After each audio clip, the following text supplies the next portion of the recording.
자, 광합성하고 이제 증산작용 얘기를 할 건데,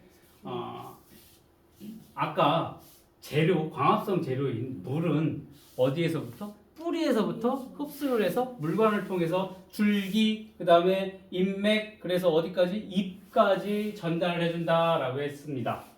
그러면 뿌리에서부터 흡수한 물을 잎까지 끌어올리는 가장 큰 원동력이 뭐가 돼? 증산작용이 되겠다라는 겁니다. 맞니? 네. 뿌리서부터 잎까지 끌어올리는 물을 잎까지 끌어올리는 가장 큰 원동력은 증산작용이다. 자, 오른쪽 장에서 좀 이따 설명을 할 건데 굉장히 우리가 알고 있는 조그만 관목이니 교목이니 뭐 이렇게 되는 나무들도 있겠지만 어느 지방에 가보면 20m, 30m, 40m 세계 최고로 큰 얘는 100m도 넘는 나무가 있어. 그 높이까지 중력을 거슬러서 끌어올리려고 하면 얼마나 힘들겠어. 그렇게 물을 끌어올리는 가장 큰 원동력이 되는 게 증산작용이다라는 걸 보겠습니다. 증산작용. 식물체 안에 있는 물이 수증기로 증발돼서 바깥으로 배출되는 현상을 증산작용이라고 하는 거야. 자, 내가 식물이야. 내가 가지고 있던 물을 바깥으로 내보내는 걸 증산작용이라고 하는데 이거를 그냥 내보내는 게 아니라 잎의 표면에 있는 기공을 통해서 배출되는 현상이다라는 거야. 아까 선생님이 뭐라고 했니? 기공을 통해서 뭐가 나간다고 해서 산소가 나가고 광합성 결과 만들어지는 산소가 나가고 광합성의 재료가 된 이산화탄소가 이 식물체로 들어올 때 잎의 뒷면에 많이 존재하는 그 기공을 통해서 기체가 왔다 갔다 한다. 그래서 기체가 왔다 갔다 하는 구멍에서 기공이라고 하는데 여기도 마찬가지로 수증기로 물이 수증기로 증발이 되는데 기공을 통해서 배출이 된다. 요거를 뭐라고 한다? 증산작용이라고 얘기를 한다라는 거야. 그러면 증산작용이 일어나는지를 가장 알아보기 쉽게 하는 방법이 집에 화초가 있으면 이렇게 활발하게 증산작용이 잘 일어날 수 있는 대낮에 그 식물 햇볕에다 갖다 놓고 잎에 봉지를 씌워 놓으면 돼. 투명한 비닐봉지를 씌워 놓고 이렇게 살짝 매듭을 주고 1-2시간 관찰하다 보면 그 봉지에 방울방울 물방울이 맺히는 것을 볼 수가 있다라는 거야. 그러면 물방울이 맺혔다라는 얘기는 여기 증산작용에 의해서 식물체 내부에 있는 물이 수증기 형태로 바깥으로 나왔어. 그게 그 봉지 안에 붙어서 뭐가 되는 거야? 액화가 되면서 방울방울 보게 맺히게 된다라는 거야. 자, 이렇게 간단하게 증산작용을 확인할 수가 있으니까 나중에 한번 해봐. 네. 그래서 물방울이 맺혔어? 뭐야? 증산작용이 일어나고 있다라는 것을 볼 수가 있습니다. 자, 이런 걸 알아보기 위해서는 이제 기공이라고 하는 것을 알아야 돼. 기공. 아까 식물 잎의 뒷면에 기공이 존재한다라고 했습니다. 자, 말 그대로 기공이라고 얘기를 한다라는 것은 잎의 표면에 있는 구멍이야. 네. 기체가 왔다 갔다 하는 구멍이야. 그랬을 때 이 구멍은 공변세포야. 얘가 세포 한 개고 얘가 세포 한 개야. 공변세포 두 개가 둘러싸여서 그 가운데 만들어진 구멍이 기공이 되겠다. 여기서 이 기공을 통해서 산소도 이산화탄소도 들락날락하고 그 다음 어떻게 되니? 수증기도 이 기공을 통해서 배출하게 된다. 자, 이게 하나의 세포야. 자, 이거 하나만 놓고 볼게. 이게 하나의 세포야. 하나의 세포야. 공변세포 두 개가 모여서 하나의 기공을 이루게 되는데 공변세포 보면 여기 세포니까 가장 중요한 핵도 있을 거고 그 다음에 이 안에 동글동글 뭐가 있어? 엽록체들이 존재를 하고 있고 여기에 이제 바깥쪽에 표피세포가 존재를 하게 되는데 표피세포에는 뭐 엽록체가 없으니까 여기 공변세포에 엽록체가 있다? 그럼 여기서 뭐가 일어난다? 광합성이 일어난다라는 걸 알 수가 있습니다. 그러면 대부분의 육상식물 같은 경우에는 어디에 이러한 잎에 뒷면에 기공들이 존재를 한다라는 거야. 자, 잎이 이렇게 되어 있어. 그러면 여기 비 떨어지고 먼지 떨어지고 흙 떨어지고 지나가던 새똥 떨어지고 하면 여기에 기공이 이렇게 막 기공이 위쪽으로 위치를 하고 있으면 이게 이제 좀 확대를 해놔서 기공이 여기에 있다고 칩시다. 여기에. 그러면 여기에 이물질들이 막히게 되면 산소, 네. 이산화탄소, 수증기들이 들락날락하기가 힘들. 안 되겠지. 막혀버리면. 그러니까 이 뒤쪽 잎의 뒷면에 많이 분포를 하는 이유가 그렇다라는 거고, 그 다음에 옥수수 같은 외떡잎 식물은 앞에도 있고 위에도 있고 골고루 분포를 하는 반면에 대부분의 육상식물은 다 뒤쪽에 위치를 하고 있고, 특히 수생식물 같은 경우, 수생식물 물 위에 떠 있는 뭐 불의 옥자미니 연잎 같은 경우에는 물에 잠겨 있잖아. 여기가 이렇게 물에 잠겨 있으면, 여기에 기공이 있으면 교환이 안 되니까 걔네들은 여기 위쪽에 존재를 하고 있다. 뭐 그 정도만 기억을 해두면 되겠어. 자, 네. 공변세포 봅시다. 공변세포 두 개가 모여서 기공을 이렇게 만든다라고 했는데, 여기 바깥쪽에 이제 표피세포가 일부 변형이 돼서 만들어진 게 공변세포라는 거야. 자, 공변세포는 안에 염록체가 존재를 합니다. 그러니까 뭐야? 광합성이 여기서 일어난다라는 거야. 그리고 여기서 굉장히 중요한 건데, 공변세포가 어떨 때는 이렇게 붙어가지고 기공이 막힐 때가 있고, 어떨 때는 이렇게 열려서 기공이 보일 때가 있다라는 거야. 이렇게 닫혀 있을 때는 뭐가? 물이 안 빠져나가. 이렇게 하면 물이 빠져나가게. 이렇게 닫혀 있으면 이산화탄소와 산소가 교환이 안 돼. 이렇게 열렸었을 때 산소, 이산화탄소, 수증기가 다 교환이 잘 된다라는 거야. 그랬을 때 이게 왜 열렸다, 닫혔다 하냐라는 거지.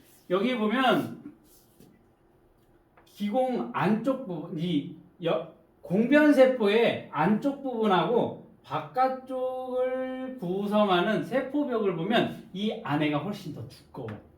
네. 이 안에가 더 두껍고 여기는 그에 반해서 얇다라는 거야. 그로 인해서 얘가 닫혔다, 열렸다 한다라는 겁니다. 네. 기공을 형성하고 여다지를 조절을 하게 된다라는 건데, 이거 볼게. 기공의 여다지 과정을 보게 되면 이 공변세포 하나하나에 뭐가 들어가는 거야? 물이 들어가게 된다라는 거야. 그러면 빛이 비치게 되면 공변세포에서 여기 염록체들이 있으니까 뭐가 일어나냐면 광합성이 일어나게 될 거야. 광합성이 일어나게 되면 여기에 이제 농도를 높여버릴 거야. 네. 높여버리면 어떻게 돼? 농도가 낮은 곳에서 농도가 높은 곳으로 뭐가 이동을 해? 물이 이동을 할 거야. 왜? 삼투 현상에 의해서. 그렇게 되면 여기가 얘가 지금 기공을 열으려고 하니까 식물이 여기에 농도를 높여버리면 바깥에 있는 물이 열로 세포 안으로 막 들어오게 돼. 그러면 물이 많아지니까 그냥 있던 세포가 물이 많으니까 점점 벌어지는 현상이 나타나겠지. 그런데 아까 여기는 세포벽이 굉장히 두껍다라고 했어. 두꺼워. 네. 바깥쪽은 얇어. 근데 물이 들어와. 그러면 이게 팽팽해지면 여기는 두꺼우니까 조금 벌어지고 여기는 어떻게 돼? 많이 벌어진다고. 세포벽, 여기 세포벽, 공변세포의 바깥쪽 부분은 많이 늘어나게 되니까 어디가 휘어져? 바깥쪽만 휘어지고 여기 안에 살짝 휘어지니까 이게 이렇게 벌어져서 기공이 만들어지게 된다. 네.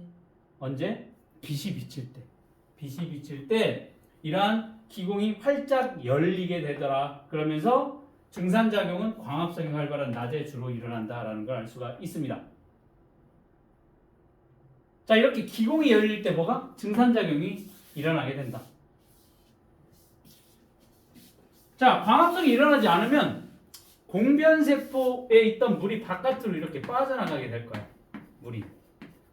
바깥으로 빠져나가게 되면 바깥쪽이 휘어져 있던 게 다시 원래 상태로 들어가게 되니까 이 부풀었던 게 이렇게 다시 쪼그라들어. 쪼그라드니까 이 가운데 부분이 어떻게 돼? 구멍이 막히게 되는 거지.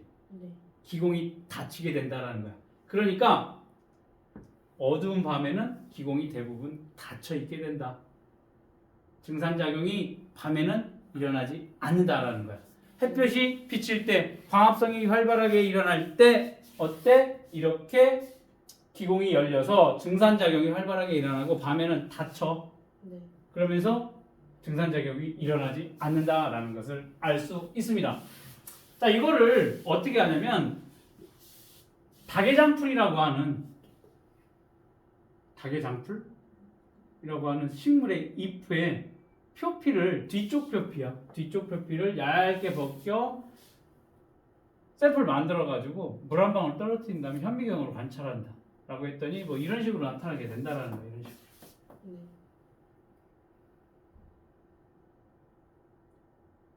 그래서 봤더니 공변세포가 이런 식으로 어때?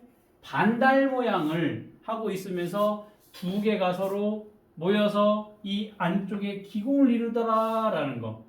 그 다음 여기 공변세포에는 뭐가 있어? 엽록체가 존재하더라. 이 엽록체 지금 알갱이들이 다 엽록체고. 그 다음 안쪽은 좀 더 어둡게 보이고 여기는 밝게 보인다. 여기는 뭐야? 세포벽이 두껍게 형성이 되어 있다라는 것을 볼 수 있다라는 거야. 네.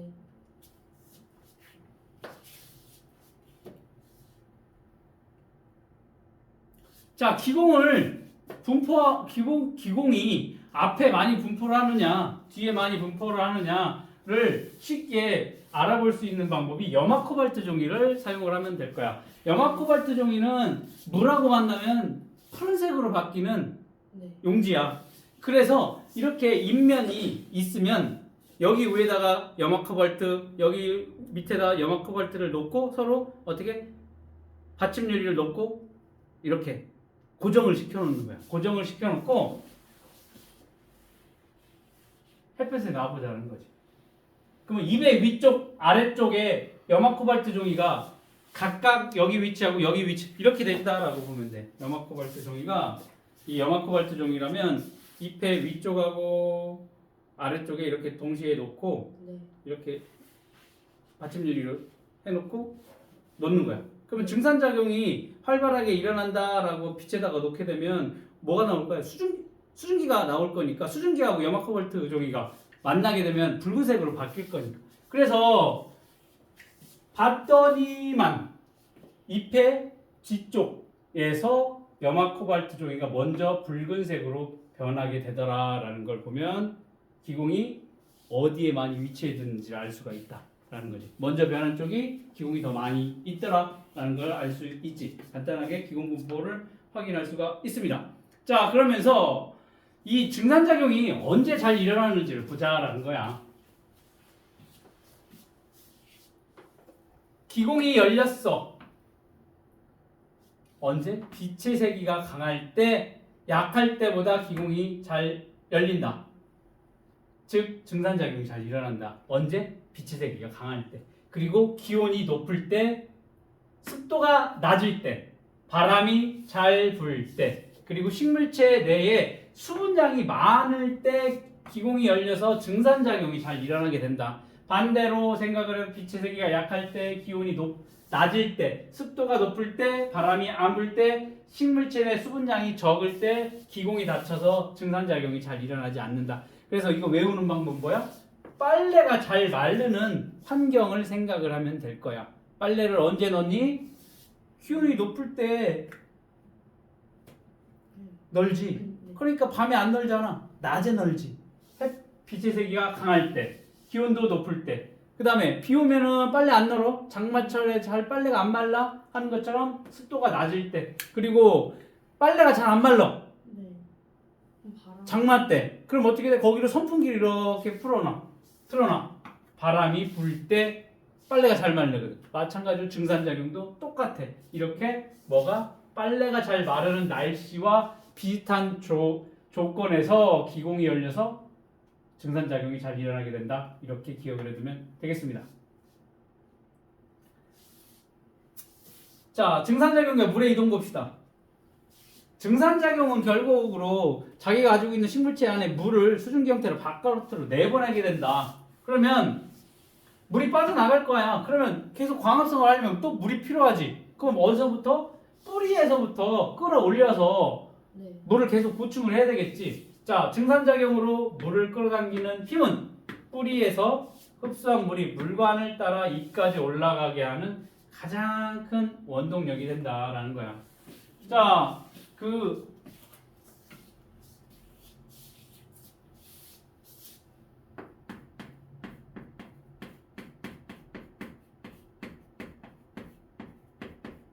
지금까지 알려진 하이페리온이라고 하는 식물은 116 맞나?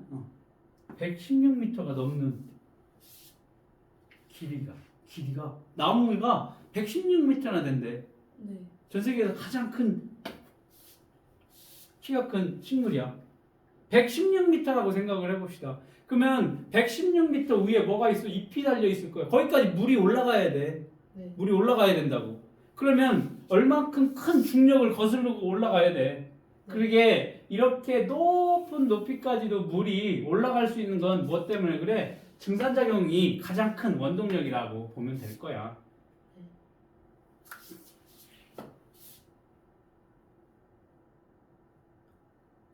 그리고 그 원동력이 이거 말고도 조금 있어. 수소결합에 의해서 물이 응집력을 가지고 있는 것처럼 그렇게 얇은 관으로 물관으로 되어 있으면 모세관 현상이라고 해서 그냥 담가놔도 모세관 얇은 관을 물에다가 담가놓으면 이렇게 물이 이렇게 씩 올라오는 그런 현상도 이 위까지 올라가는 그러한 원동력이 될 수 있는데 가장 큰 원동력은 뭐가 돼? 증산작용이라는 것만 기억을 해두면 될 거고. 자, 여기 증산작용 의 봅시다.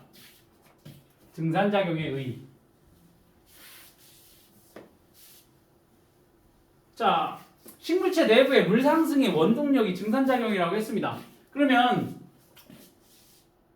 뿌리에서부터 잎까지 물을 끌어올려서 광합성을 하는데 필요한 물을 공급을 한다라는 거. 뿌리에서 계속 물을 흡수하게끔 하고 그 다음에 그 흡수한 물이 어디까지? 잎배까지 이동을 시켜서 광합성에 사용을 하게 된다. 즉 식물체 내부의 물 상승 원동력이 증산작용이 되겠습니다. 그 다음 낮에 한여름에 덥지. 네. 우리는 어떻게 돼? 밖에 있다가 더우면 그늘로 가서 도망가지. 건물 안으로 들어가는. 근데 식물은 이동을 못 하지 않니? 네. 그러니까 어떻게? 체온이 올라가면 그 체온을 낮춰주기 위해서 물이 수증기로 되면 뭐가 일어나니? 기화 현상이 일어나면 어떻게 돼? 기화열을 흡수하지. 네. 그래서 여기 가끔 한여름 되면 우리 세종시는 그 물차 지나가면서 물을 뿌리고 마당 같은데 지금 아파트 사니까 그렇진 않은데 시골 가면 마당에다가 물 뿌려 놓는다고. 네. 그게 왜? 물 뿌려 놓으면 물이 증발을 하면서 기화가 일어나면서 열을 흡수를 하거든. 얘도 마찬가지로 식물체도 온도 조절을 하는 거야. 내가 더워 도망가지를 못하니까 어떻게 돼? 이렇게 물을 기화를 시켜가면서 얘의 체온을 식물체의 온도를 낮춰주게 된다라는 거야. 그러니까 우리도 뛰면 어때? 한여름에 뛰면 어떻게 땀 삐질삐질 나와가지고 어떻게 되니? 우리 체온을 낮춰주기 위해서 땅구멍 열려서 물이 나오잖아. 네. 그래서 우리 체온을 낮춰주는 거지. 얘도 마찬가지야. 기공 열어서 어떻게 돼? 물을 내보내서 얘 체온을 낮춰주게 된다. 네. 그 다음 식물체 안에 수분량과 물질의 농도를 조절하는 거야. 증산량, 물에 내보내는 양을 조절을 하면 얘가 가지고 있는 수분량을 조절하게 된다라는 거야. 그래서 체내 양분의 농도를 조절할 수 있다라는 게 증산작용의 의가 되겠습니다. 네.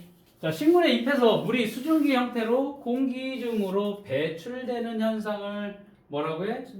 그렇지, 증산작용이라고 합니다. 증산작용은 두 개의 기공을 만들기 위해서는 두 개의 뭐가 필요해? 공변세포가 필요하다. 네. 기공은 주로 광합성이 활발한 낮에 열리고 밤에는 닫히게 된다. 증산작용은 빛의 세기가 강할 때, 기온이 높을 때, 습도가 낮을 때, 바람이 불 때 활발하게 일어난다. 거기에다가 식물체가 많으면, 물이 많으면, 수분이 많으면 그때도 활발하게 일어나게 됩니다. 광합성에 필요한 물을 뿌리에서 흡수하여 잎까지 상승시키는 가장 큰 원동력은 뭐야? 증산작용이 되겠다라는 겁니다.